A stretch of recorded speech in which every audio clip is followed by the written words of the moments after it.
शिप्रा फजल बख्श को फ़ोन करके बोलती है, फजल बख्श कहाँ हो तुम? जिंदा तो हो, मर मुर तो नहीं गए?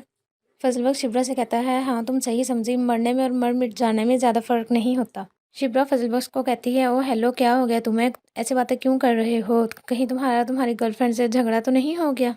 फजल बख्श कहता है, नहीं ऐसी कोई बात नहीं है, हाँ लेकिन वो बहुत प्यारी है, इसलिए उसका थोड़ा नखरा करना तो बनता है ना। फजल बख्श कहता है, कभी कभी तो मेरा दिल करता है मैं उसके घर जाऊँ, उसका हाथ पकड़ूँ और उसे बोलूँ कि मैं तुमसे कितना प्यार करता हूँ। और फिर शिप्रा की अम्मी के पास रिश्ते वाली आती है। वो कहती है, मैं शिप्रा के लिए एक बहुत अच्छा रिश्ता लेकर आई हूँ। ये जो लड़का है बहुत ईमानदार है, ना तो रिश्वतखोर है और ना ही हराम कमाता है। शिप्रा की अम्मा कहती हैं कि मैं पहले शिप्रा के अब्बू से बात कर लूँ, फिर मैं बताती हूँ।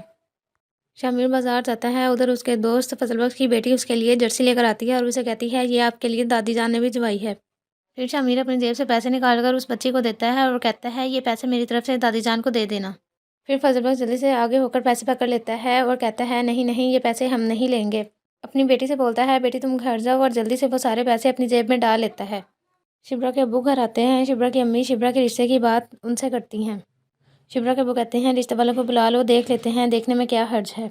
शिप्रा की अम्मी कहती हैं, मेरे दिल में एक बात है। और शिप्रा के अब्बू पूछते हैं, वो क्या बात है? शिप्रा की अम्मी कहती हैं, आपका फजल बख्श के बारे में क्या ख्याल है?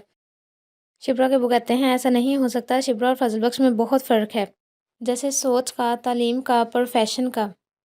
फिर शिप्रा की अम्मी शिप्रा के पास आती हैं। शिप्रा से बोलती हैं, मैंने तुमसे बहुत ज़रूरी बात करनी है। शिप्रा अपनी अम्मी से पूछती है, क्या बात करनी है? शिप्रा की अम्मी कहती हैं, ये मैं तुमको खाने के बाद बताऊंगी, मीठे के तौर पर। शिप्रा खुशी से कहती है, मुझे समझ आ गई है, सुकैना की डेट फिक्स हो गई है ना? फिर शिप्रा सुकैना के पास जाती है 5 लाख रुपए लेकर और उसे कहती है, ये लो तुम्हारी शादी का तोहफा। सुकैना कहती है, वाकई तुम इतनी अच्छी कब से हो गई? फिर शिप्रा की अम्मी शिप्रा को अपने पास बुलाती हैं और उसे कहती हैं, मैंने तुमसे एक बात करनी है। शिप्रा कहती है, जी अम्मी, आपने क्या बात करनी है?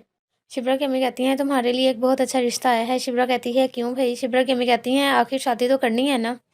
शिप्रा कहती है, नहीं अम्मी, अभी मेरा कोई मूड नहीं।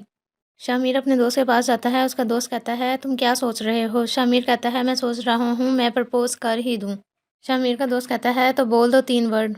शामिर अपने दोस्त से कहता है, मेरी ज़िंदगी का सबसे बड़ा मसला पता क्या है? शामिर का दोस्त कहता है, क्या? कहता, मैं घूम फिर कर तुम्हारे ही पास आता हूँ और ये मेरी ज़िंदगी का सबसे बड़ा मसला है, क्योंकि तुम बहुत गलत मशवरे देते हो।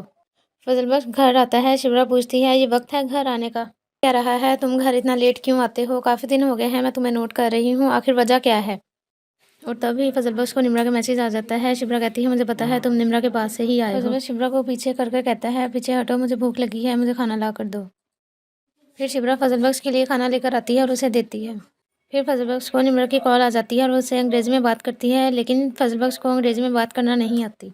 फिर फजल बख्श शिप्रा के आगे हाथ जोड़ता है और उसे कहता है, अल्लाह के वास्ते मुझे अंग्रेज़ी में बात करना सिखा दो। फिर शिप्रा फजल बख्श को पिज़्ज़ा ला कर देती है और उसे कहती है, ये लो खा लो।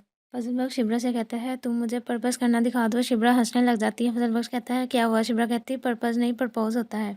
फजल बख्श शिप्रा से पूछता है, बताओ क्या तुम मुझे सिखाओगी? इतने में शिप्रा हंसने लग जाती है और कहती है, हाँ मैं तुम्हें सिखा दूंगी। फिर फजल बख्श शिप्रा को पिज़्ज़ा देता है और कहता है, ये लो खाओ, तुम भी इंजॉय करो।